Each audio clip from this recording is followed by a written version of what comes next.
Welcome back to Griff of Galaxy Production Reviews, and today we're going to be taking a look at the latest X-Men film, The Wolverine. A number of years after the end of X-Men 3, Wolverine is still unable to forgive himself for the killing of Jean Grey and has cut himself off from the X-Men and the rest of the world, vowing to never hurt or kill anyone ever again, and has seemingly lost the will to live and feels that he has nothing left to fight for.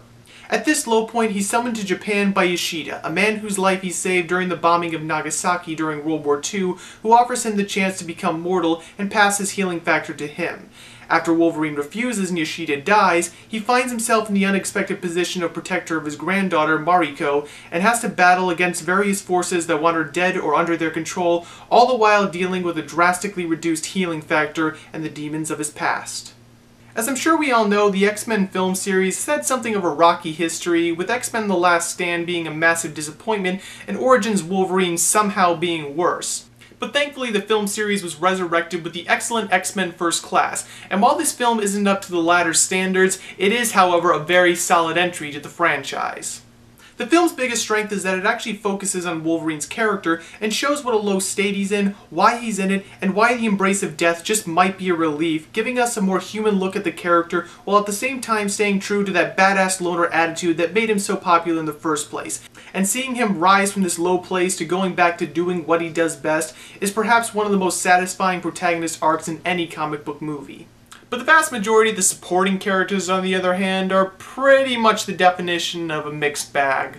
For starters, the character of Mariko is a pretty but slightly boring love interest for Logan, and I can't help but think that if the relationship between the two would have been a bit better if it had been platonic as opposed to romantic. But at the same time, you can't help but feel invested in her fate as the Jackals close in around her.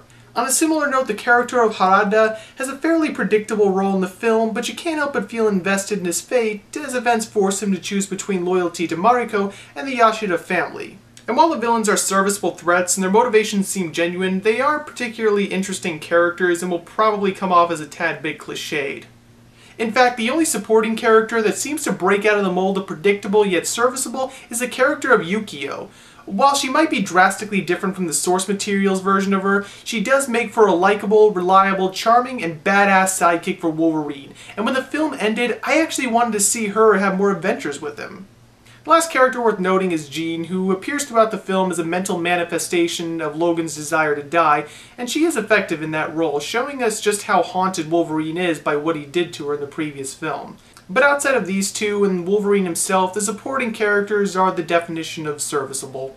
The actual stories are the same ilk, full of twists and turns that you'll probably see coming a mile away, but they never really come off as bad or a betrayal of the source material.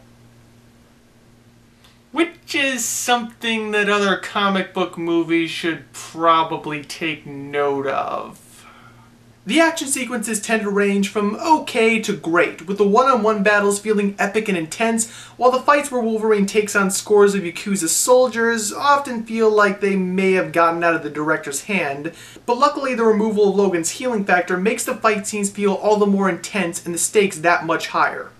And while this is a pretty intense and dramatic film, it does have a good amount of humor sprinkled throughout, such as when Logan and Mariko have to hide out in a Japanese love hotel, or the various expression on people's faces when they realize they've messed with the wrong guy.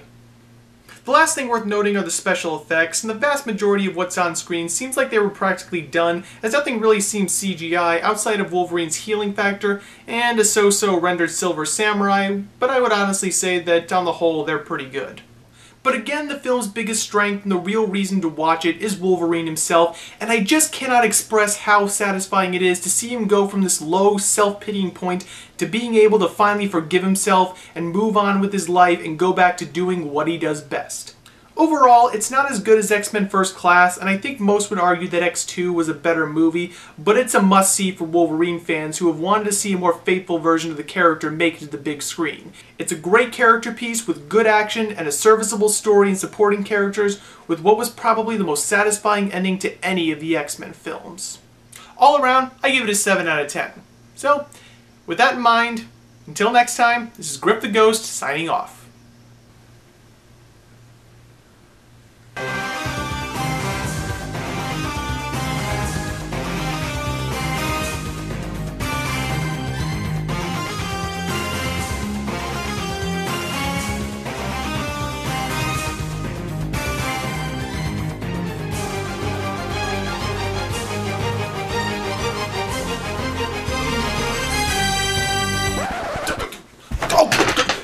I almost forgot. You all should definitely stay after the credits. I know that's kind of a given nowadays, what with the Avengers and all that, but you all should really stay after the credits. Oh boy, this movie's gonna be so awesome!